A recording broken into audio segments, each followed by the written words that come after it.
আমার আল্লাহ বলেন আমি যা ইচ্ছা তাই সৃষ্টি করি, ইয়াখলুকু মা ইয়াশা। আমি আল্লাহ যা ইচ্ছা তাই সৃষ্টি করি। আল্লাহ ইচ্ছা করলে দিন বানাইতে পারে, আল্লাহ ইচ্ছা করলে রাত্র বানাইতে পারে, আল্লাহ ইচ্ছা করলে বৃষ্টি দিতে পারে, আল্লাহ ইচ্ছা করলে রোদ দিতে পারে, পারে না? পারে না? আল্লাহর ইচ্ছায় সমস্ত কিছু হয়। আমার আল্লাহ বলেন আমি যা ইচ্ছা তাই আবিষ্কার করি, তাই বানাই, আমি তাই সৃষ্টি করি। ইয়াহাবু লিমান ইয়াশাউ ইনাসা। আমি আল্লাহ যার ইচ্ছা তারে মেয়ে সন্তান দান করি। ওয়া ইয়াহাবু লিমান ইয়াশাউ যুকুর।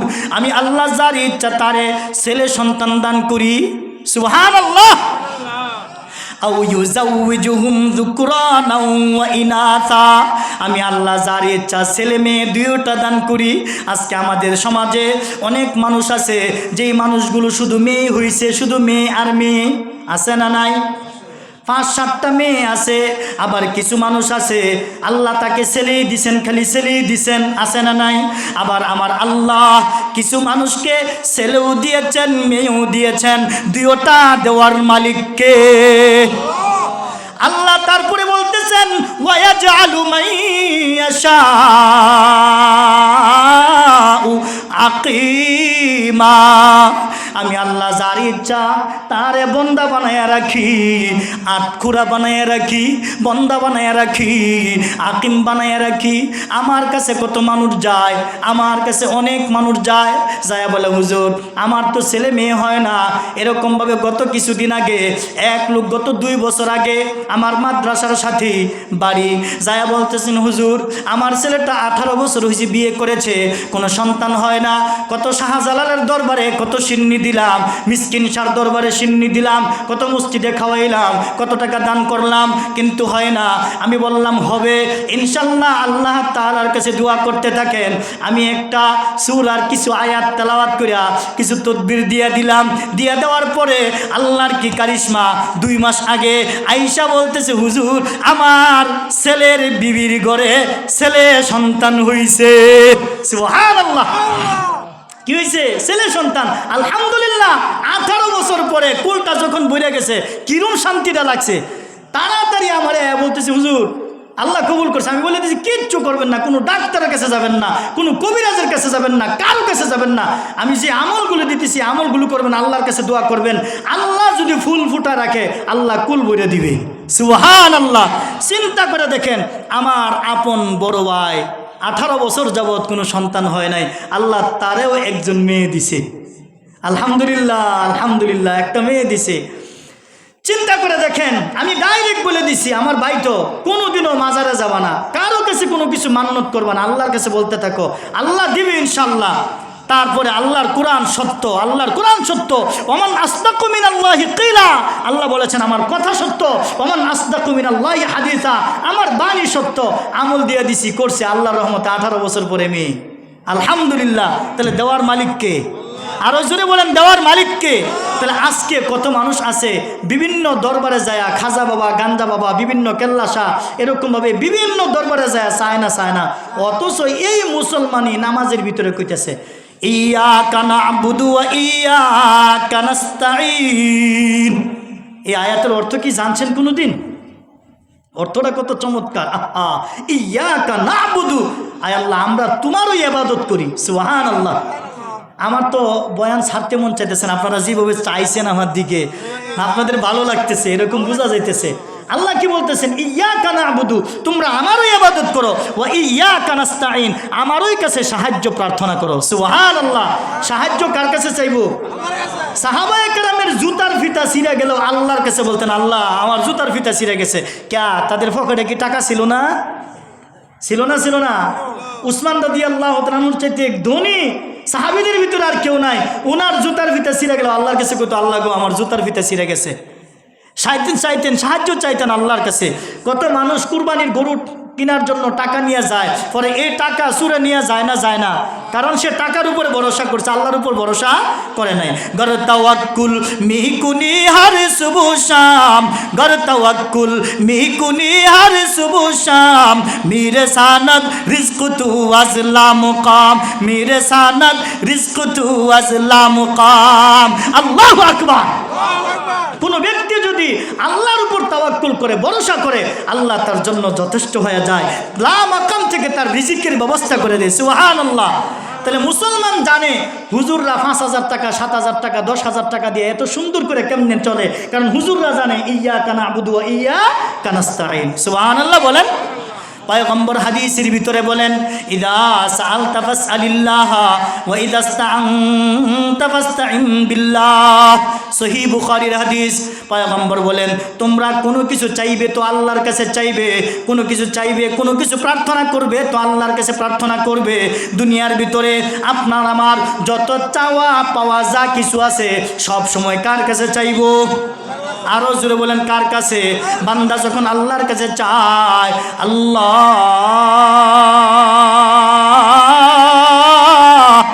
লা তাকনাতু মির রাহমাতিল্লাহ। আল্লাহু আকবার। আমার আল্লাহ রহমতের কুলটা বিছায়া দেয়। লা তাকনাতু মির রাহমাতিল্লাহ। আল্লাহ ডাক দিয়া বলেন, বান্দা আমার রহমত থেকে নৈরাশ হইস না, আমি দয়ার আল্লাহ দয়ার হাতটা তোর দিকে বাড়াইয়া দিছি। মা বাবা যখন চাকরি বাকরি কইরা বাড়িতে আসে, বাড়িতে আসার পরে সন্তান রাস্তার দিকে সন্ধ্যার দিকে তাকায়া থাকে, সন্তান আসার সাথে সাথে আব্বারে আব্বা কইয়া ডাক দেয়, আম্মারে আম্মা কইয়া ডাক দেয়। সন্তানের শরীরে ধুলা বালি কাদা পেক সমস্ত কিছু আছে, তারপরে আব্বা আম্মা মায়ার কারণে, মুহাব্বতের কারণে, ভালোবাসার কারণে সন্তানকে সুন্দর করে জড়ায়া দুইরা কুলে নেয়, কুলে নিয়া সুন্দর করে নাকে মুখে গালে কপালে চুমা দেয়, দেয় না দেয় না? আমার আল্লাহ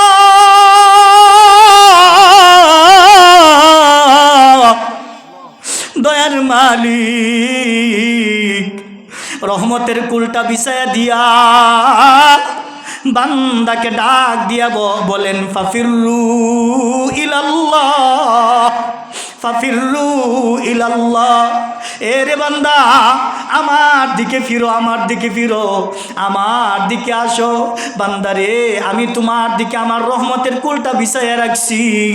বান্দা যখন মনে মনে নিয়ত করে আমি আল্লাহর দিকে যাব, আল্লাহ বান্দার দিকে হাঁটা শুরু করে দেয়। বান্দা যখন আল্লাহর দিকে এক এক কদম করে দিতে থাকে, আল্লাহ বান্দার দিকে দৌড়াইয়া যায়। আর বান্দা যখন আমার আল্লাহ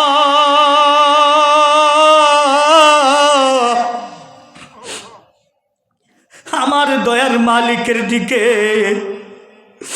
দৌড় যখন শুরু করে দেয়, বাবা মা যেরকম ভাবে দৌড়াইয়া যায়া হাতটা সামনের দিকে সম্প্রসারণ করিয়া বাড়াইয়া দিয়া সন্তানকে কুলে কাকে নিয়ে আঞ্জা দিয়া চাপ দিয়া চুমা দেয়, আমার আল্লাহ বলে, বান্দারে রহমতের কুলটা তোর জন্য বিছাইয়া রাখছি, রহমতের হাতটা তোর জন্য বাড়াইয়া রাখছি, তোর ঠোঁটের দিকে আমি তাকায়া রইছি, তোর চোখের দিকে আমি তাকায়া রইছি। এ রে বান্দা, তুই কোন সময় আমি আল্লাহকে আল্লাহ বলে ডাক দিবে, আল্লাহ বলে ডাক দিয়া আমার দরবারের দিকে ফিরে আসবে, আমি তোকে রহমতের কুলে উঠায় নিব রে বান্দা। শুধু উঠাই নিব না, পিছনের সমস্ত গুনাহ আমি আল্লাহ মাফ করে দিব। সুবহানাল্লাহ। এরে যুবক ভাইরা, পর্দার আড়ালে মা এবং বোনেরা গো, খুব খেয়াল করে শুনো রে মা। এ কলিজার টুকরা যুবকরা, কেমনে গুনাহ করো? রাতের অন্ধকারে গুনাহ করলেও আমার আল্লাহ দেখে, দিনের আলোতে গুনাহ করলেও আমার আল্লাহ দেখে, একা একা গুনাহ করলেও আমার আল্লাহ দেখে। ফেসবুকে গুনাহ করো, বাইবারে গুনাহ করো, হোয়াটসঅ্যাপে গুনাহ করো, মেসেঞ্জারে গুনাহ করো। এ রে মহিলারা, এ আমার মা এবং বোনেরা, খুব খেয়াল করে শুনো। এ রে যুবক ভাইয়েরা, গুনার দিকে দিকে তুমি দৌড়াইতেছো না, না না, আমার আল্লাহ বলতেছেন তুমি আমার রহমতের দিকে দৌড়াও, আমার রহমতের দিকে দৌড়াও। বান্দারে আমি আমার রহমতের কুলটা তোমার জন্য বিছাইয়া রাখছি, আমার দিকে তুমি আসতে দেরি, আমি আল্লাহ তোমাকে ক্ষমা করতে দেরি করব না। সুবহানাল্লাহ। এই জন্য আমার আল্লাহ আল্লাহ দয়াশীল, আমার আল্লাহ ক্ষমাশীল, আমার আল্লাহ আপনাকে আমাকে ক্ষমা করার জন্য প্রস্তুত। এখন ক্ষমা পাওয়ার জন্য সবচেয়ে বড় মাধ্যম হলো আপনার আমার সন্তান। সবচেয়ে বড় মাধ্যম কি? সন্তান। সন্তানের যে হকগুলো আছে এগুলো আদায় করতে হবে, কথা ঠিক কিনা? এই সন্তানের হকের ভিতরে 1 নাম্বার হকই হলো সন্তানকে আমাকে 1 নাম্বার সুশিক্ষায় শিক্ষিত করতে হবে। তার মানে কোরআনের শিক্ষায় শিক্ষিত করতে হবে। মেয়েদেরকে মহিলা মাদ্রাসায় শিক্ষিত করতে হবে, শিখাইতে হবে, পাঠাইতে হবে, পড়াইতে হবে। ছেলেদেরকে ছেলে মাদ্রাসায় পড়াইতে হবে। পড়াইলেই আমি সফল বাবা মা, কথা ঠিক কিনা? পড়াইলেই কি আমি সফল বাবা মা। এখন আমি যদি আমার মেয়েটাকে মহিলা মাদ্রাসায় ভর্তি করি, 1 নাম্বার এই মেয়েটা নামাজ কালাম দিন ধর্ম সম্পর্কে শিখবে, পর্দা সম্পর্কে শিখবে, কথা ঠিক কিনা? আজকে আমাদের ভিতরে নামাজের গুরুত্ব অনেকেই আছে, আমার পূর্বে আলোচনা করেছেন, আমি এই বিষয়ে আর আলোচনা করতে চাই না। সবচেয়ে গাফিলতি যে জিনিসটা দেখা চাই সেটা হলো পর্দা।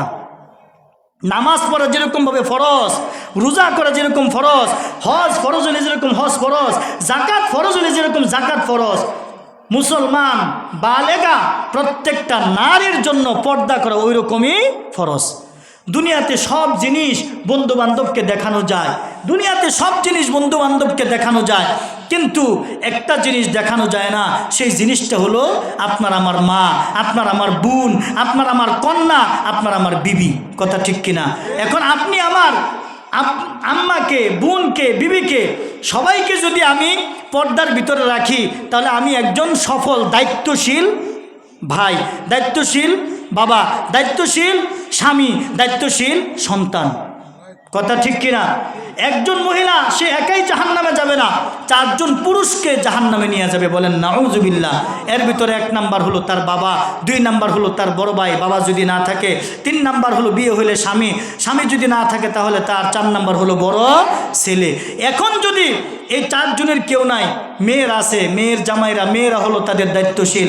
এখন যদি মেয়ে ছেলে মেয়ে কেউ না থাকে, মুসলমান রাষ্ট্রের, মুসলমানের সরকারের উপরে দায়িত্ব হলো প্রত্যেকটা নারীদেরকে পর্দার ব্যবস্থা করে দেওয়া, মুসলিম প্রত্যেকটা নারীদেরকে পর্দার ব্যবস্থা করে দেওয়া।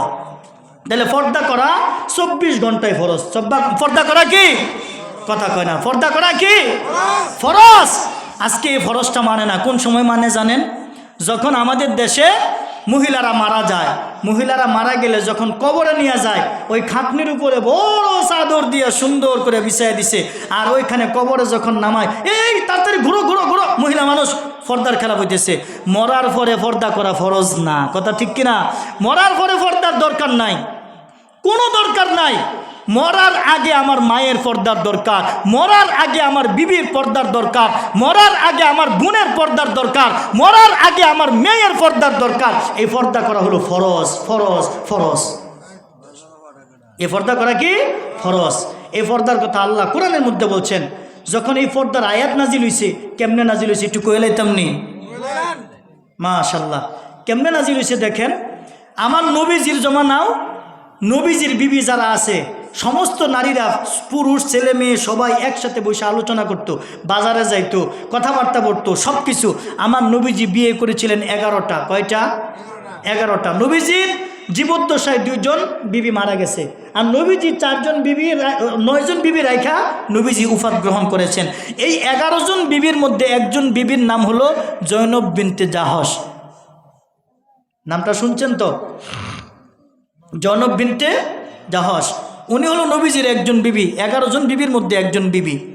এখন আসেন, রসুল যখন জয়নব বিনতে জাহাজকে বিয়ে করলেন, আমাদের দেশে অলিমা খানার ব্যবস্থা করে, তার মানে বিবাহের অনুষ্ঠান করে। আজকে আমাদের দেশে অনুষ্ঠান কীরকম হয়েছে দেখেন, ছেলের বাড়িতে কোনো অনুষ্ঠান নাই, যত অনুষ্ঠান হয়েছে মেয়ের বাড়িতে সাফায়া দিতেছে। এটা সুন্নতের খেলাফ, এটা কখনো জায়েজ নাই, এই কাজটা করা জায়েজ নাই। যদি মেয়ের বাবা ইচ্ছাকৃতভাবে টেনে নেয় যে না আমি আপ্যায়ন করব, মেহমানদারি করব, জায়েজ আছে। আর যদি কোনো ছেলের বাবা বলে আমার আত্মীয় স্বজন বন্ধু বান্ধব 100 লোক আছে, আপনি 100 লোককে দাওয়াত খাওয়াইতে হবে, হারাম, হারাম। আরবের মধ্যে এখনও প্রচলন আছে, কালা হোক দলা হোক, যেরকম মেয়ে যা হোক, ওই মেয়ের বাড়িতে আগে উপহার উপঢৌকন পাঠাইয়া দেয় জামাইয়ের তরফ থেকে, ছেলের বাবার পক্ষ থেকে। আপনারা যারা আরবে ছিলেন তারা জানেন। কিন্তু আজকে আমাদের দেশে কি হয়ে গেছে, মেয়েটা যদি কালো হয় তাহলে আলো যৌতুকের ব্যবস্থা হয়, ফ্রিজ দিতে হবে, মোটরসাইকেল দিতে হবে, ফার্নিচার দিতে হবে, এত লক্ষ টাকা দিতে হবে। কথা ঠিক কিনা জুড়ে বলেন? হারাম, নাউজুবিল্লাহি মিন যালিক, হারাম। এখন ওলিমা খানার ব্যবস্থা করেছেন রসুল নিজে, তার নিজের বিয়ের অনুষ্ঠানে, নবীজির নিজের। এখন ওলিমা খানার ব্যবস্থা করেছেন সন্ধ্যার পরে, মাগরিবের নামাজ পড়ছে, খানা দানা রান্না চলতেছে, ইশার নামাজের পরে পরিবেশন হবে। এখন কিছু সাহাবায়ে কেরাম কি করলেন, আগেই যায়া খানার জন্য হাজির আর কি। কিছু মানুষ আছে দেখছেন না, সাডুনাডু গপ্প করে, যে বাড়িতে বিয়ে শাদী হয় বা অনুষ্ঠান হয়, খায়া খুয়ে কোনো কাম নাই, সে আগেই আধা ঘন্টা 1 ঘন্টা আগে গিয়া ওইখানে যায় যত ধরনের গাল গপ্প আছে সব গপ্প ওইখানে চলে তার। এগুলো করা হারাম, নিষেধ করছেন আল্লাহ। কারণ খানা দানা রান্না করবে, পরিবেশনের সময় হবে, সময় দেওয়া থাকে, ওই সময় যাইবা। আবার কিছু মানুষ আছে খাচ্ছত খুব খারাপ, দাওয়াত দিছে একজনকে, হাতের আঙ্গুলের মধ্যে 2টা নাতি ডারে লইয়া যায়। রসুল নিষেধ করেছেন কোনো ব্যক্তি যদি বিনা দাওয়াতে ওই মেহমান বাড়িতে ঢুকে, সে যেন চুর হয়ে ঢুকলো, ডাকাত হয়ে বের হলো, নাউজুবিল্লাহ। পরিষ্কার হাদিসের মধ্যে আসছে। আপনাকে একা দাওয়াত দিচ্ছে, আপনি একাই যাবেন, আপনি আরেকজন কেন নিয়ে যান, সন্তানকে কেন নিয়ে যান? হারাম, হারাম, হারাম। আজকে তো ওয়াজ শুনেন, আমার ওয়াজ অনেক জায়গায় একবার গেলে আরেকবার নেয় না, কারণ উচিত কথা কই, উচিত কথায় বন্ধু বাজার, তথাবাতে বিলাই বাজার আছে না।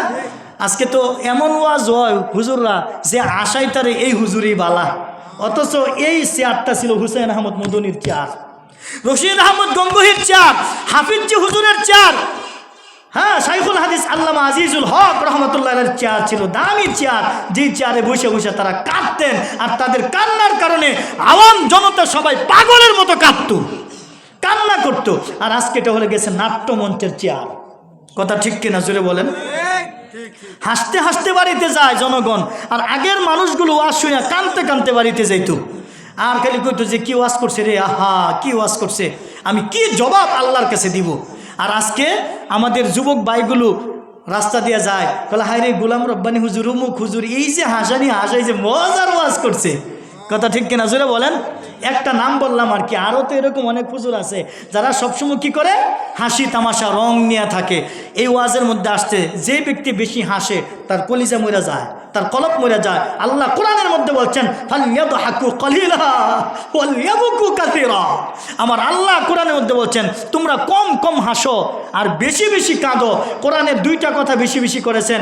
1 নাম্বার কথা হলো তোমরা বেশি বেশি কাঁদো, 2 নাম্বার বলছেন তোমরা বেশি বেশি জিকির করো, আল্লাহরে স্মরণ করো। সুবহানাল্লাহ। এই 2টা জিনিসের ব্যাখ্যা যখন আমি করি, আহা দেখি বেশি বেশি বেশি বেশি নামাজ বেশি পড়লে গুনাহ হয়, হয় না? হয় না? যেমন ফজরের নামাজ 2 রাকাত, কেউ যদি 3 রাকাত পড়ে জায়েজ আছে। কেউ যদি জোহরের নামাজ 4 রাকাত যদি 5 রাকাত পড়ে জায়েজ আছে? জায়েজ নাই। তাহলে বেশি বললে গুনাহ হয়, কিন্তু জিকির বেশি করলে সওয়াব হয়। সুবহানাল্লাহ। এটারে বলে বেশি বেশি বেশি। সব জায়গায় আল্লাহরে স্মরণ করো, বেশি বেশি। খাইতে গেছে আল্লাহরে স্মরণ করো, বইতে গেছে আল্লাহরে স্মরণ করো, শুইতে গেছো আল্লাহরে স্মরণ করো, প্রস্রাবখানায় গেছো আল্লাহরে স্মরণ করো, তুমি তোমার বিবির কাছে গেছো আল্লাহরে স্মরণ করো, বাজারে গেছো আল্লাহকে স্মরণ করো, তুমি দেশ চালাইতেছো আল্লাহরে স্মরণ করো, তুমি মসজিদে গেছো আল্লাহরে স্মরণ করো, মাদ্রাসায় গেছো আল্লাহরে স্মরণ করো, রাস্তা দিয়ে চলতেছো আল্লাহরে স্মরণ করো। সর্বহালতে হার হালতে তুমি একমাত্র তোমার রব। ওয়ালা যিকরুল্লাহ ওয়ালা যিকরুল্লাহি আকবার। সবচেয়ে বড় জিকির হলো নামাজ, আর এরপরে বেশি বেশি যিকরুল্লাহি কাসীরা, যিকরান কাসীরা, বেশি বেশি বেশি বেশি বেশি বেশি আল্লাহরে স্মরণ করো। সুবহানাল্লাহ কোন? তাহলে বেশি বেশি। আজকে দেখেন আমরা কি শিখি এই ওয়াজ থেকে, আমরা শিখি না কি, আমাদের কি শিক্ষা হয় আমার তো বুঝে আসে না। হাসতে হাসতে আমরা বাড়িতে যাই, অথচ কান্না করার কথা, কান্না করার কথা। এই জন্য রসুল সাল্লাল্লাহু আলাইহি ওয়াসাল্লাম যখন বিয়ে করলেন, ওলিমা খানার ব্যবস্থা করছে। ব্যবস্থা করার পরে তখন সাহাবীরা কিছু খানা রান্না করার আগেই চলে আসছে। আসার পরে তখন বিভিন্ন কথাবার্তার মধ্যে তারা লিপ্ত হয়ে গেছে। এই মজলিসে জয়নব বিনতে জাহাসও বসা। তখন আলোচনা কিছু লজ্জাজনক আলোচনা হচ্ছে। তখন উনি এক পর্যায়ে মুখের ভিতরে কি দিছে? কাপড় দিছে আর কি। মুখের ভিতরে কি দিছে? কাপড়। কাপড় কি কারণে দেয় মহিলারা? লজ্জার কারণে। কথা ঠিক কিনা? রসুল এই ঘর থেকে সেই ঘর, রসুলের তো আরও হুজরা আছে, বিবিদের ঘর আছে, যাচ্ছে, আবার এসে দেখে এরকম কথাবার্তায় বলতেছে। এক পর্যায়ে রসুল একটু বেকার আর বিতৃষ্ণা হয়ে গেছে। এক পর্যায়ে আয়সা দেখে নবীজি জয়নব বিনতে জাহাজকে এসে দেখতেছে এই পুরুষের মজলিসে বসা, কিন্তু মুখ ছিল তো আগে সবার মুখ একদিকে ছিল, আর এক পর্যায়ে নবীজি আয়সা দেখে মুখের মধ্যে কাপড়, আরেকবার আয়সা দেখে জয়নব বিনতে জাহাজ তার মুখটা রসুলের যে হুজরার দেয়াল আছে দেয়ালের দিকে ফিরে গেছে, এরকম ফিরে গেছে, পিঠ হয়েছে পুরুষের দিকে। পিঠ কার দিকে?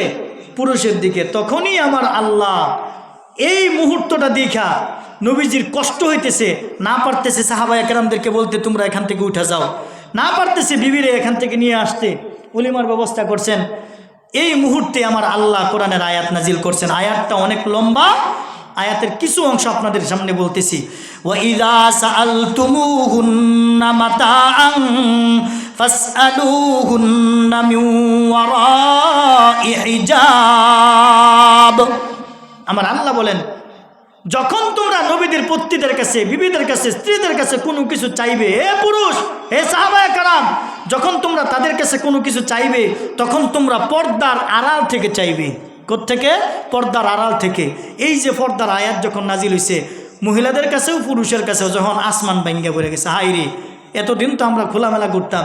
আল্লাহ তাআলা সূরা নূরের জায়গায় জায়গায় এই সম্পর্কে আলোচনা করেছেন, সূরা আহজাবের জায়গায় জায়গায় আল্লাহ পর্দা সম্পর্কে আলোচনা করেছেন। তখন এই আয়াত যখন নাজিল হয়েছে, নবীর বিবিদেরই মন খারাপ হয়ে গেছে, হাইরে একদিন তো সবার সাথে ঘোরাফেরা করতাম, বাজারে যাইতাম, একসাথে আড্ডা মারতাম। তখন আল্লাহ 22 নম্বর পারার মধ্যে 1ম নম্বর পৃষ্ঠার মধ্যে আল্লাহ কোরআনের আয়াত আবার নাজিল করছে। নাজিল করে কি বলতেছেন? সান্ত্বনা দিতেছে, ইয়া নিসা আন-নবী লাস্তুন্না কাআহাদিম মিনান নিসাই ইন ইত্তাকাইতুন্না ফালা তাখদা'না বিল কওল ফায়াতমা'আল্লাযী ফি কলবিহি মারাদু ওয়া কুলনা কওলাম মা'রুফা। আল্লাহু আকবার। ইয়া নিসা আন-নবী, হে নবীর স্ত্রীরা, নিসা শব্দ তো নারী, ইয়া নিসা, হে নারী, আন-নবী, নবীর নারী, হে নবীর স্ত্রীরা, হে নবীর নারীরা, তোমরা শুনো, লাস্তুন্না কাআহাদিম মিনান নিসা, তোমরা অন্যান্য নারীদের মতো না। তাহলে আমার নবীজি পবিত্র, আমার নবীজি যেহেতু পবিত্র, উনার স্ত্রীদেরকে আমার আল্লাহ পবিত্র রাখতে চায়। সুবহানাল্লাহ। কারণ খবিসে বিয়া হরে আরেক খবিসে, আল খবিসাতু লিল খবিসিনা ওয়াল খবিসুনা লিল খবিসাত ওয়াত তাইয়িবাতু লিত তাইয়িবিনা ওয়াত তাইয়িবুনা লিত তাইয়িবাত। আল্লাহু আকবার কর। একটা কথার কথা, এই যারা বিয়ে করছো না যুবকরা, তুমি যদি কোনো নারীর হক নষ্ট করে থাকো, তুমি জীবনও সতীত্বওয়ালা নারী তোমার ঘরে আসবে না। এটা আল্লাহর কোরআনের কথা 100%। কারণ তুমি আরেকটা মেয়ের সতীত্ব নষ্ট করছো, তুমি ইনটেক্ট সতীত্বওয়ালা মেয়ে তুমি পাবা না। এ মেয়ে, তুমি শুনো, তুমি তোমার দেহটাকে আরেকটা ছেলেকে বিলীন করে দিয়েছ, তোমার ভাগ্যে ওইরকম আরেকটা খবিস ছেলে জুটবো। তুমিও ইনটেক্ট ভালো একজন পাক্কা, যে জীবনে জিনা করে নাই, নারী দর্শন করে নাই, এরকম মেয়ে তুমি পাইবা, এরকম ছেলে তুমি পাইবা না। এ মা, তুমি চিন্তা করে দেখো, সাবধান। নবী বলতেছেন, ইয়া নিসা নবী, হে নবীর স্ত্রীরা, লাস্তুন্না কাআহাদিম মিনান নিসা, তোমরা কিন্তু অন্যান্য নারীদের মতো না।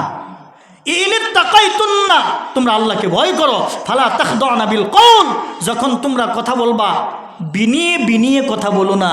আজকে আমাদের দেশে কিছু মহিলারা আছে, মোবাইল ফোন বা পুরুষের সাথে কথা বললে আকর্ষণ লাগাইয়া, লাজিজ লাগাইয়া, আকর্ষণ লাগাইয়া কথা কয়, কয় না, কয় না। ওই যে কিছুক্ষণ আগে মুরব্বী কইছে, বাজারও কেটা যা, বাজারও যখন যায়, আমাদের মা বোনেরাই তো যাওয়ার পরে দোকানদারের কাছে কাপড় কিনতে গেছে, তখন যাই গেছে, তুই তো দোকানদারও মোটামুটি চিনে, আর ভাবিও তো মোটামুটি, আফাও তো দোকানদারের চিনে যায়। আসসালামু আলাইকুম, ঠিক কিনা? দোকানদারও তো যদি থাকে থাকেন, কাপড়ের দোকানদার বা অন্য কোনো দোকানদার, মাইন্ড করেন না। এই আবার এ চা দে, আবার বসতে দে, আবার বসেন। আমরা পুরুষ মানুষ যদিও থাকি, হুজুর একটু, আমরা হুজুররা যদি কোনো ঈদের সময় কাপড় কিনতে যাই, মার্কেট করতে যাই, আমাদের ছেলে মেয়ের জন্য, বিবি বাচ্চার জন্য, এই দোকানদাররা মনে করে, হুজুররা মনে কালেকশনে টেহার লেগে আইছে, বলে জাকাত ফেতরা মান্নতের কাফারা উঠাইবার লেগে আইছে। হুজুর হুজুর দেন না হুজুর, ঈদের তখন 1 সপ্তাহ বাকি, হুজুর 1 সপ্তাহ আছে তো হুজুর, ঈদের আগের দিন হুজুর আনছে, ঈদের আগের দিন গেছে মার্কেট করবা, হুজুর আজকে গেলে গাইলেন আপনারা, অথচ গেছে মার্কেট করতো। আছে না নাই? এই পরিবেশটা হয়েছে না হয়েছে না? ওই যে যায় হাসি একটা মারছে, যদি 5,000 টাকা দামের কাপড় থাকে, এই কাপড়ের দাম চাইছে 8,000 টাকা। কত? 8,000 টাকা। হাসি তো একটা হয়েছে, ভাই এটা একটা কথা কইলেন, এই কাপড়ের দাম আপনি 8,000 টাকা কইলেন। আচ্ছা আফা, তো যাই হোক, আমি আসলে কিনা দাম যেটা এটি আপনারা বলে দিই, আর কোনো করতাম না, আপনি 1,000 টাকা কম দিয়েন। তাহলে ওই যে হাসিটা দিছে না, হাসির মূল্য 1,000। হাসির মূল্য কত? 1,000। তাহলে কাপড়ের মূল্য কিন্তু ঘুরে ঘুরে 8,000। এখন ঘুরে ঘুরে 1,000। হাই রে 1,000। এখন 7,000 টাকা না কাপড় কিনা বাড়িতে যখন আইছে, স্বামীরে কইছে, এই যে নাও, তুমি তো কাপড় কিনে আনো, এই যে তো আজকে কি কাপড় কিনে আনছি। স্বামীরে দিছে কাপড়, দেখতো, দেখার পরে পরে স্বামী বেচারা কইতেছে, কইলে আমি কাপড় কিনে দিলে তোর ভাল লাগে না, তুই আনছস, আচ্ছা দিহি তুই ফিনতে থাক। 4-5 দিন যখন ফিনদার পরে রং যাইতে যাইতে মশারি কি হয়েছে, রং যাইতে যাইতে মশারি হয়ে গেছে গা। পরে স্বামী বেচারা কি কয়, কলে কিরে কি কিনে আনছস? কলে আমি মাগি মানুষ, আমি কি এত কিছু বুঝি? একথা বলে না। এক বেড়া ব্যবসা করে, আরেক বেড়া বয়ে বইয়া খা। পরে পাশের বাড়িতে বয়ে কইতেছে স্বামীরে, কলে কি গো, হে বাড়ির ভাইজান দেখছি কি সুন্দর ব্যবসা করে, এই যে গরুর ব্যবসা করে, তাদের লাভ কত কিছু। কলে কিরম লাভ? কলে 9টি হাদা গাই কিনা 6টি হাদা বেচছে। 9টি হাদা গাই কিনা 6টি হাদা বেচছে, 6টি হাদা বেচছে। কলে প্রতিদিন ব্যবসার মধ্যে লাভ। কলে এই কি কস, 9টি হাদা গাই কিনা 6টি হাদা বেচে, তে তো 3টি লস। কলে আমি মাগি মানুষ, আমি কি অত কিছু বুঝি? আঞ্চলিক ভাষায় কথাটা কয় না, এরকম উদাহরণ দিত না। কলে আমি মাগি মানুষ, তার মানে আমি বেডি মানুষ, আমি লেডিস মানুষ, আমি কি এত বুঝি? তাহলে বেশি বুঝছা তুমি মার্কেট করতে কেলিগা যাও, তুমি তো ঠকবা। আর ওইখানে যায় বিনিয়ে কি কারণে তুমি কথা কও? আল্লাহ নিষেধ করছেন, ফালা তাখদানা বিল কওল, তুমি ভয় করো, তোমার হৃদয়ে আল্লাহ আছে। এই জন্য আল্লাহ বলছেন, হে নবীর স্ত্রীরা, আল্লাহরে ভয় করো, কারণ তুমি নবীর স্ত্রী। তুমি আল্লাহরে ভয় করে কথা বলো, কারণ তুমি বিনিয়ে কথা বলো না। কওলাম মারুফা, যখন কথা বলবা সুস্পষ্ট ভাষায় সোজা উত্তর দিয়ে দিবা। এখন যদি আমার মোবাইলে কেউ ফোন দেয়, কোনো মহিলা ফোন দিছে, মানে আমি যদি কই হ্যালো, মহিলাও কইলো হ্যালো, আমি যদি একটু রস লাগায় কথা কই, মহিলাও তার একটু রস লাগায় কথা কইব, কইতো না? মহিলা আর পুরুষের মধ্যে আলাদা একটা আকর্ষণ আছে না নাই? ম্যাগনেটিক শক্তি আলাদা একটা কাজ করে না? ওটার একটা মাধ্যাকর্ষণ শক্তি আছে না নাই? তখন পুরুষও কথা বাড়াইতেছে, মহিলাও কথা বাড়াইতেছে। এখন যদি পুরুষ কইতো হ্যালো, আর মহিলাও হিম্মুর দেখো হ্যালো, হ্যাঁ, ওই দিকটা পুরুষ কইতো ওরে কি হলো রে, হেন্দা কইতেছে হেলো, হেন্দা এই হেলো হুন না কি ঠেলাটা দিছে হেলো, তখন এই পুরুষ কি কইতো এই কিলো, ঠিক না? আর এন ফোন দিন যেত না, ফোন কি আর যাইব? আর ইমো আর মেসেঞ্জারের নাম্বার কি চাইব? হ্যাঁ, আর চাইতো না, হেন আর ফোন যাইতো না। এই জন্য আল্লাহ বলছে কওলাম মারুফা, যখন কথা কইবা সোজা কথা বলো, দেখবা বিপদে পড়তা না। এটা আল্লাহর কথা। আর আল্লাহ কি কইতেছে, নবীর সিরা ওয়াকরনা ফি বুয়ুতিকুন্না ওয়ালা তাবাররুজনা তাবাররুজাল জাহিলিয়াতিল উলা, তোমরা তোমাদের ঘরের ভিতরে থাকো, তাবাররুজাল জাহিলিয়াতুল উলা, জাহিলিয়াতের যুগের নারীদের মতো, প্রথম যুগের নারীদের মতো বেশভূষণ করিয়া সাজগুজ করিয়া তারপরে বাইরে যাইও না। যদি যাও ক্বালাল মারআতু আওরাতু ফাইযা খরাজাত ইস্তাশরাফাহা শাইতান, রাসূল হাদিসের মধ্যে বলেন, শয়তান পরপুরুষের চোখে নারীদেরকে আরো আকর্ষণীয় করে দেখায়। কথা ঠিক কিনা জোরে বলেন? এমনি তো নারীর ভিসায় কোনো নারী যদি সাজ্জা গুজ্জা বারো পারফিউম লাগাইয়া, সেন্ট, আতর, গোলাপ, কত কিছু আছে না, লাগায়া টাগায়া যদি বারো, হাই রে যুবক তো শীষ দিবেই। হ্যাঁ রে, হ্যালো আপা, হ্যাঁ কিরম বুঝেন? এখন আপাও তো কি করছে, আকর্ষণের মধ্যে পড়ে গেছে, আকর্ষণের মধ্যে পড়ে যায়, বুঝছেন না? ইশারা বুঝলাম, একটু হাসি মারছি আর কি। ছেলে ওকে আরে রাস্তায় একটু পাইছি, আবার যখন হাসি মারছি বুঝা যায় বাবা আমার সাথে আছে। তখন কয় আভা কই যাইবেন? কলে আমি তো একটু কলেজে যাচ্ছি। হ্যাঁ, কলেজে যাচ্ছি। কলেজের কথা কয়ে যে কত হানো, কত গুনাহের কাজ করে রে যুবক। আল্লাহ দেখে ইন্নাল্লাহ খাবীরুম বিমা তা'মালুন, আল্লাহ খবর রাখে তুমি কি আমল করো, আল্লাহ জানে না। আল্লাহু আলিমুম বিযাতিস সুদূর, তোমার এই কলিজার ভিতরে, বক্ষের ভিতরে কি আছে আল্লাহ জানে। রে যুবক, পায়ে ধরে করে যুবক, আজকের থেকে গুনার কাজগুলি ছেড়ে দাও। এ যুবতী, বিদেশের বাড়িতে তোমার স্বামী থাকে, ওইখান থেকে ডলার পাঠায়, টাকা পাঠায়, কত কষ্ট করে, আর তুমি ওই টাকা দিয়া মার্কেট করো আর পরপুরুষের সাথে পরক্রিয়া প্রেম করো, নাউযুবিল্লাহি মিন যালিক। ফায়া ধরে বলি এগুলো ছাড়ো ছাড়ো ছাড়ো এগুলো। এক মেয়ে কাজী সাহেবের কাছে বিচার লইয়া গেছে, এই কথা কইয়া হেরা দেম আপনার কষ্ট হইতেছে আমি বুঝতেছি। কাজী সাহেবের কাছে মেয়ে বিচার লইয়া গেছে, মেয়ে আগে তো বিচার কাজী সাহেবের কাছেই যাইতো। কাজী সাহেবরে যায় বলতেছে, কাজী সাহেব আমাকে অমুক ছেলে দর্শন করছে। কের বিচার লইয়া গেছে? হেকায়েতুল লতিফের মধ্যে ছোট্ট ঘটনাটা আছে। আমাদের কওমি মাদ্রাসার কিতাব একটা আছে, ছোট্ট একের ছোটি কিতাব, এটার মধ্যে আছে হেকায়েতুল লতিফের মধ্যে ঘটনাটা আছে। কাজী সাহেবের কাছে বিচার লইয়া গেছে। বুঝানোর জন্য আমি একটু বাড়ায় বলবো বা কমাইয়া বলবো বুঝানোর ক্ষেত্রে, কিন্তু ঘটনাটা সত্য। বিচার যখন নিয়ে গেছে, কাজী সাহেব বলতেছে কেলি গাইছস? বলে আমার অমুক সেরা বা ছেলেটা আমাকে দর্শন করছে। আচ্ছা ঠিক আছে, আশ্চর্য যখন তাহলে বিচার হবে মঙ্গলবারে। বিচার কি বারে? মঙ্গলবারে। ধরুন বিচার লইয়া গেছে আজকে বুধবারে, আগামী মঙ্গলবারে আর কি বিচার। বিচার মঙ্গলবারে হবে, তুই কিন্তু উপযুক্ত প্রমাণ দিস। এখন ছেলে আবার কেমনে টের ফাইয়া লাইছে, তার নামে কাজী সাহেবের কাছে বিচার লইয়া গেছে। ছেলে দৌড়াইয়া আবার কাজী সাহেবের কাছে গেছে। কাজী সাহেবের কাছে যায় বলতেছে, কাজী সাহেব ওই মেয়েটা কি আমার জন্য বিচার দিছে আমাকে? তখন বলতেছে বিচার দিছে। বলে তোর বিচার হবো মঙ্গলবারে, কিন্তু হুন একটা কাজ আছে, তুই বিচার থেকে বাঁচতে পারবে। মেয়েটা যখন বিচার দেয় তখন আমি তারে বলছিলাম যে আমার কাছে দেখো এই যে একটা টাকা আছে, একটা নোট আছে, ধরেন একটা কথার কথা 5 টাকা বা 10 টাকার নোট, নতুন একবারে কসকসা। বলে এই নোটটা আমি মেয়েটারে দিছি, এই টেহাটা যদি তুই মেয়েটার কাছ থেকে আইন না দিতারস তাহলে বিচার তোর পক্ষে। আর মেয়েরে কইছে এই যে টাকাটা তোরে দিলাম, এই টাকাটা যদি তুই অক্ষত অবস্থায় যেরকম নোটটা দিছি এরকম নোটটা যদি তুই আমার আইনে দিতারস তাহলে বিচার তোর পক্ষে। মেয়েরে দিছে টেহা রাখতো, সংরক্ষণ করতো, আর ছেলেরে দিছে কাইরা আনতো। বিচারটা কিরম বুঝেন? চিন্তা করে দেখেন। এখন ছেলে যা হয়েছে যাইব গা তাড়াতাড়ি, ছেলে আনতে বাড়ি একে জাফা তোর কাছে নাই 5 টাকার নোট আছে, আমার দেহালা, তোর এই 5 টাকার বদলে আমি তোর 10 টাকা দেম। বলে রে শয়তান, তোরে টিহা দেম আগামী মঙ্গলবারে। তার মানে বিচার তো আগামী মঙ্গলবারে।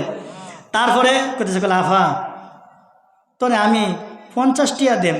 বলে রে শয়তান আগামী মঙ্গলবারে তোরে। এরপরে কইতে কইতে 100 টাকা, তারপরেও দেয় না। যখন না দেয় তখন তা হাতের মধ্যে টিহা, তখন সেরা করছে কি ছেলেটা হাতের মধ্যে লইয়া দুইজনে কুস্তা কুস্তি, তার মানে টিহা নিবার লাগিয়া। এখন টাকা যখন নিবার চাইছে, এখন টাকা যখন নিতেছে, টাকা তো আসেন এরকম একবারে সোজা অক্ষত ভাঙ্গা ভঙ্গা কোনো কিছু নাই, টাস টাস কসকসা একটা নোট। এখন এই টাকা তো আর এরকম নাই, মানে এই টাকা হেফাজত করতে যাইয়া এরকম একটু বাইরে দিচ্ছে আর কি বাড়িয়ে। তারপরে পরে এই যে টানাটানি হেঁটে করতেছে, মুড়ির মধ্যে যে ধরছে কেঁচা মরে একেবারে কুনা একটু ছিঁড়ে গেছে, গা কুনা একটু ছিঁড়ে গেছে, সিরাও শেষ, কুস্তা কুস্তিও শেষ, বাড়ি তো আওয়াও শেষ। এই টেহা লইয়া ঘরের ভিতরে 1 সপ্তাহ প্রস্রাব পায়খানা যা আছে অ্যাটাচড বাথরুম সব ঘরের ভিতরে চলতেছে, আর বাইরে বারো না। ঠিক আছে, মঙ্গলবার যখন হয়েছে এই টেহাটা লইয়া কাজী সাহেবের কাছে গেছে। কাজী সাহেবের কাছে করতেছে, কাজী সাহেব এই নেন আপনার টেহা। কাজী সাহেব বলে কিরে এই টেহা নিয়ে আমার কিছু কুচা মোচা সুজা মোজা করে দিছে আর কি। বলে কাজী সাহেব এই যে নেন আপনার টেহা। বলে তোরা কি আমি এই টেহা দিছিলাম, যেরুম টেহা দিছিলাম। বলে জানেন এই শয়তান আমের এনতে বারণের পরে যে আমার পিছে লাগছে, বলে আমার এই 5 টাকার বদলে 10 টাকা দিব, তাও দিছি না। বলে তাও দিছস না? বলে পরে কইছে 50 টাকা দিব, আমি তাও দিছি না। তাও দিছস না? পরে বলে এই শয়তান আমার করতেছে 100 টাকা দিব। এই যে দেন আমার টেহাটা নিবার লাগে আমার লোকে কুস্তা কুস্তি দস্তা দস্তি হুড়াহুড়ি ফাড়াফাড়ি করছে, তাও নিতেছি না। দেন কোনা সিরিয়ালছে তেও আমি দিছি না। বলে তেও দিছস না? কাজী সাহেব তার যারা আসিল ওই যে প্রহরীদার এদেরকে কইতেছে, কলে রে বান কারে কইতেছে, মেয়ে রে বানতো, কারে বানতো? বলে 1 সপ্তাহ ঘরের ভিতরে ফর্সা ফাইহানা সব কিছু করছস, এই টেহাটা দিছিলাম তোর হেফাজত করবার লাগিয়া, টেহাটা তোর হাতের তে নিতারছে না, টাকাটা তোর হাত থেকে নিতে পারে নাই। আর এই যুবক এত দূর পর্যন্ত তোরে কেমনে দর্শন করছে? বিচার ফয়সালা হয়েছে না হয়েছে না? তাহলে বিচার কার পক্ষে? ছেলেও বাঁচত না তো, কারণ আজ্জানিয়াতু আজ্জানি ফাজলিদু কুল্লা ওয়াহিদিম মিনহুমা মিআতা জালদা, আছে না নাই? কোরআনের আয়াত সূরা নূরের মধ্যে আল্লাহ বলছেন জিনাকারী পুরুষ নারী হোক 100 বেতরাঘাত। কত? 100 বেতরাঘাত। হযরত উমর রাদিয়াল্লাহু তাআলা আনহু ওনার ছেলের বিচার করছিলেন, বিচার করার পরে মরে গেছে, মরার পরেও কবরের উপরে পিটনি দিছে, কিছু বাকি ছিল আর কি। ঠিক আছে, এর পরে বিচার করে ফয়সালা করে ঘরে এসে, ঘরে যখন আসছে তখন বালিশটা নিয়া তখন কান্না করতেছে। বিবি কয়, স্বামী বালিশ নিয়ে কান্না করলে কি হইব? যখন বিচার করছো তো তখন তো আর দয়া করে বিচার করো নাই, তখন বলে আমি আমিরুল মুমিনিন। আর আজকে আমার দেশের বিচারকগুলো সুদখোর, ঘুষখোর, বাটপার, সিটার। কথা ঠিক কিনা জোরে বলেন? টাকা 10,000 পায়া ন্যায়ের পক্ষে যেটা হওয়ার এটা অন্যায় হয়ে যায়। কথা ঠিক কিনা? দুনিয়ার যত চাপাবাজি, বেলকিবাজি, দুনিয়ার যত লয়ারগিরি, উকিলগিরি, যত ধরনের বাটপারি, চিটারি তোমার ভিতরে আসিল। কথা ঠিক কিনা জোরে বলেন? আল্লাহর আদালতে জবাবদিহিতা করতে হবে না হবে না? আরো জোরে বলেন, হবে না হবে না? আমিরুল মুমিনিন বিচার করে বালিশ নিয়ে কান্না করে, আল্লাহ আমি আমার দায়িত্ব পুরাপুরি পালন করছি কিনা আল্লাহ তুমি জানো। আল্লাহ আল্লাহ আমারও মাফ করো, আমার ছেলেরও মাফ করো। সুবহানাল্লাহ বলেন। বিচার করছেন তারা, তারা ছিলেন নেতা, তারা ছিলেন লিডার। আর এখন বর্তমান আমাদের দেশে কি নেতা গো? আমি অর্থাৎ এই যে এক আমল গেল, ওই আমলে 4-5টা মামলার আসামি আমিও ছিলাম। আল্লাহ মাফ করুক। তো যাই হোক, যে কথাটা বুঝাইতে চাচ্ছি, এই যে টাকাটা হেফাজত করছে, তাহলে এই টাকাটার মতো যদি নিজেকে হেফাজত করত, তাহলে পরপুরুষে কি তারা পাইতো? এই জন্য আজকে আমাদের দেশে মা বোনগুলো কী করে, যখন ঘর থেকে বের হয় পর্দা মানে না, পর্দা অমান্য করে ঘর থেকে বের হয়, আর মুখের ভিতরে কয়েক জাতের আলতা, সোনু, লিপস্টিক, পাউডার, আইলেনা, লিফলেনা লাগাইয়া সুন্দর করে সাজ্জা গুজ্জা, সুন্দর করে সেন্ট আতর মাইরা তারপরে ঘরতে বার হয়। বাড়ে না? হারাম। কোনো নারীর প্রসাধনীর গন্ধ যদি আরেক পুরুষ পায়, সে বেশ্যা। নাউজুবিল্লাহ বলেন। আল্লাহ রসুল বলছেন সে বেশ্যা, সে জাহান্নামে যাবে। বলেন নাউজুবিল্লাহ। এই জন্য আমরা আমাদের মা বোন যারা আছে তারা সাজবে, সাজাতে কোনো অসুবিধা নাই, সাজগুজ করে তার স্বামীকে দেখাবে। হ্যাঁ, যাদের সামনে যাওয়া জায়েজ আছে তাদেরকে দেখাবে। এই বিষয়ে বিস্তারিত আলোচনা করলে সময় লাগবে। আর একটা হাদিসের কথা বলে শেষ করে দেব ইনশাআল্লাহ। পয়গম্বর হাদিসের মধ্যে বলেন, আন্নাহু قال من نظر إلى محاسن امرأة أجنبية عن شهوة صب في عينيه لأنك يوم القيامة।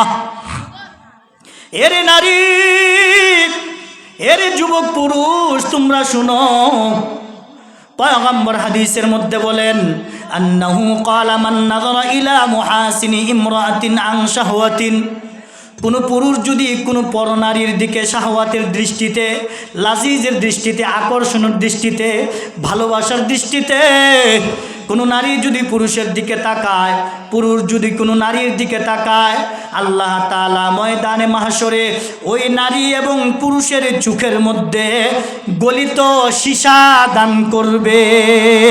নাউজুবিল্লাহ। গলিত সীসা, সীসা তো অনেক কঠিন, এই গলিত সীসা তার চোখের মধ্যে দান করবে। বলেন নাউজুবিল্লাহ। এই জন্য সাবধান, পরনারীর দিকে তাকাইলে ইবাদতের স্বাদ নষ্ট হয়ে যায়। উম্মে মাকতুম নামে আল্লাহ রসুলের একজন অন্ধ সাহাবী ছিলেন। এই অন্ধ সাহাবী রসুলের কাছে আসছে। যখন দরজা দিয়ে ঢুকতেছে তখন রসুলের সাথে ওনার 2 জন বিবি ছিলেন। একজনের নাম হলো উম্মে সালামা, আরেকজনের নাম হলো উম্মে মাইমুনা। এই 2 জন যখন ঘরে ছিলেন, উম্মে মাকতুম যখন ঘরে ঢুকতেছে, ফাদাখালা উম্মে মাকতুম, যখন উম্মে মাকতুম ঘরে ঢুকতেছে তখন আল্লাহ রসুল বললেন, ক্বালা রাসূলুল্লাহি সাল্লাল্লাহু আলাইহি ওয়াসাল্লাম ইহতাজাবা মিনহু। তার বিবি দয়কে বলতেছেন তোমরা পর্দা করো। সুবহানাল্লাহ বলেন। এই কথা যখন বলছে, ফাকুলতু ইয়া রাসূলুল্লাহ আলাইসা হুয়া আ'মা লা ইউবসিরুনা। হে আল্লাহর রাসূল, উম্মে মাকতুম তো অন্ধ, চোখে দেখে না। কেডা কইছে? নবীজির 2 বিবি কইতেছে। চিন্তা করে দেখছেন? নবীজি কইছে তোমরা পর্দা করো। তখন নবীর বিবিরা কি কইতেছে যে ইয়া রাসূলুল্লাহ, উম্মে মাকতুম তো অন্ধ, চোখে দেখে না। তখন রসুল বললেন, ক্বালা রাসূলুল্লাহি সাল্লাল্লাহু আলাইহি ওয়াসাল্লাম আফা আমিয়া ওয়া ইন আনতুমা আলাস্তুমা তুবসিরানিহি। তোমরাও কি অন্ধ? তোমরা চোখে দেখো না? তার মানে সে চোখে দেখে না, তোমরা কি অন্ধ নি? তোমরা কি দেখো না? এই জন্য বেড়ার ফাঁক দিয়া, বিভিন্ন দিক দিয়া কোনো পরপুরুষকে দেখা যাবে না। নারীরাও দেখতে পারবে না পুরুষকে, পুরুষকেও দেখতে পারবে না নারীকে। আর ঘরের ভিতরে তো টেলিভিশন আছেই, মোবাইল তো আছেই, বিভিন্ন ধরনের ছবি টবি, বিভিন্ন ধরনের যা কিছু আছে এগুলো দেখে না? হারাম হারাম। তাহলে এগুলো হলো পর্দার খেলাফ। এই যে চোখের জিনা হয়েছে দেখা, হাতের জিনা হয়েছে ধরা, পায়ের জিনা হয়েছে দাওয়া, আর অন্তরের জিনা হয়েছে ওই যে প্ল্যান প্রোগ্রাম তৈরি করা, এগুলো হলো অন্তরের জিনা। তাহলে এগুলো পর্দা আছে না নাই? চোখের পর্দা আছে না নাই, হাতের পর্দা আছে না নাই, জবানের পর্দা আছে না নাই, পায়ের পর্দা আছে না নাই, মনের পর্দা আছে না নাই? তাহলে পর্দা করা লাগবে না লাগবে না? সূরা নূরের 30 নম্বর আয়াত আল্লাহ সর্বপ্রথম পুরুষের জন্য পর্দার কথা বলছেন, আর 31 নম্বর আয়াত নারীদের পর্দার কথা আল্লাহ বলেছেন। বিস্তারিত আলোচনা করার সময় আমার নাই, কারণ সময় খুব কম, আপনারা অনেক কষ্ট পাইতেছেন। তাহলে এই পর্দা 1 নাম্বার শিক্ষা দেয় এই খাদিজাতুল কুবরা মহিলা মাদ্রাসায়, কথা ঠিক কিনা? তাহলে আমাদের মেয়েদেরকে মাদ্রাসায় দিব তো নাকি ইনশাআল্লাহ? তাহলে আমাদের মেয়েদেরকে যদি আমি মাদ্রাসায় দেই, তাহলে আমাদের মেয়েগুলো ধার্মিক হবে, আবেদা সালেহা নেককারী হবে। আর এই নেককার মেয়েদের ঘর থেকে নেককার সন্তানের আশা করা যায়। এই সন্তান কোনোদিনও নাস্তিক, বেঈমান, কাফের, মুশরিক হবে না, কথা ঠিক কিনা? এই সন্তান সবসময় আল্লাহওয়ালা বুজুর্গ উলামায়ে কেরাম তাদের সাথে সম্পর্ক রাখবে, তারা দিনের কাজগুলো জেনে শুনে বুঝে করবে, কারণ মাটা হলো দিনদার। এজন্য দিনদারি মায়ের গর্ভ থেকে দিনদারি সন্তান আল্লাহ দিয়েছেন। এজন্য আমি আপনাদের যে কথাটা বলবো, আমরা আমাদের মেয়েদেরকে মহিলা মাদ্রাসায়, ছেলেদেরকে ছেলে মাদ্রাসায় কমপক্ষে 3য় শ্রেণী পর্যন্ত পড়ান। পরে আপনার ছেলেরে স্কুলে পড়ান, ডাক্তার বানান, ডক্টর বানান, ইঞ্জিনিয়ার বানান, যাই কিছু বানান, অসুবিধা নাই। আমাকে কি দেখা মনে হয় আমি মাস্টার্স কমপ্লিট করছি, আমি ডাবল মাস্টার্স করছি তাফসির এবং ফিকাতে, ডাবল কামেল করছি আর কি, দেখে বোঝা যায়। তাহলে জেনারেল শিক্ষায় শিক্ষিত হওয়ার পরে তুই দিয়ে গেছি। জেনারেল শিক্ষা হলো সাধারণ শিক্ষা, আর কোরআনের শিক্ষা হলো অসাধারণ শিক্ষা। আল্লাহু আকবার কর। তাহলে এই অসাধারণ শিক্ষা, ওহির শিক্ষা, আল্লাহর প্রদত্ত শিক্ষা, আল্লাহর দেওয়া নিজাম, আল্লাহর দেওয়া শিক্ষা অর্জন করা দরকার আছে না নাই? তাহলে আমরা ইনশাল্লাহ এই মাদ্রাসার সাথে সম্পর্ক রাখবো না? আমি শুনেছি আমার ভাই এই ইউনুস ভাই, মুফতি ইউনুস সাহেব বলেছেন যে আপনারা অনেক এই মাদ্রাসার দিকে দানের দিক দিয়া, ওয়াজের সময় সব সময় আপনাদের সম্পর্ক আছে। এই সম্পর্কটা আসলে আমাদের আল্লাহর জন্য। কার জন্য? আল্লাহর জন্য, আমার নাজাতের জন্য, আমার আখিরাতের পথটা সহজের জন্য আমি থাকতেছি, কথা ঠিক কিনা? আল্লাহ আমাদের সবাইকে যে কথাগুলো বললাম, এই কথাগুলোর উপর আমাকে এবং আপনাদের সকলকে আমল করার তৌফিক দান করুন। সকলে বলে আমিন। আমাদের মায়েদেরকে 4টা কথা বলে দিই। যেই মহিলা 4টা কাজ করবে, আমার আগে আমার উস্তাদ কথাটা বলেছিলেন, তারপরে সারসংক্ষেপ বলে দিচ্ছি। আল মারআতু ইযা সাল্লাত খামসাহা, যেই নারী 5 ওয়াক্ত নামাজ আদায় করবে, ওয়া সামাত শাহরাহা, রমজান মাসে রোজা রাখবে, ওয়া আহসানাত ফারজাহা, সতীত্বের হেফাজত করবে, লজ্জাস্থানের হেফাজত করবে,